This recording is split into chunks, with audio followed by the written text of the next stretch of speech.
Ұрланған бақыт, өмірден алынған әңгіме. Кеш батты. Өзімнің мазам болмай тұрған еді.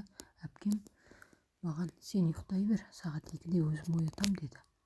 Оянсам, таң атып қалыпты. Әпкем үйде жоқ, жүрегім бір шикілікті сезді. Жігітіме қоңырау шалып, онымен сөйлестім. Сөйтсем, түнде жігітім мені алып қашуға келгенде, әпкем менің киімдерімді киіп, менің орныма кетіп қалған екен. Әпкем екеуміздің түр-әлпетіміз, дене бітіміміз ұқсас еді.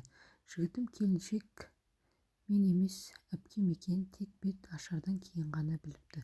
Той-томалақты бұзуға дәті бармапты. Жүрегім қанжылады, қатты қиналдым. Әпкем мен бақытымды ұрлап кетті. Сол күннен бастап өмірге деген қызығушылығым жоғалды. Міне арада 8 жыл өтті.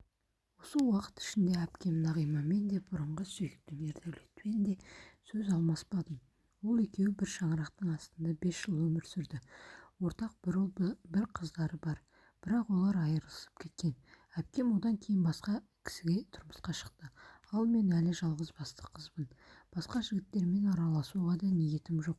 Түсінгенім, қанша тырысқанмен, қанша талпынғанмен, маңдайға жазылғаннан артық ештеңе болмайды екен.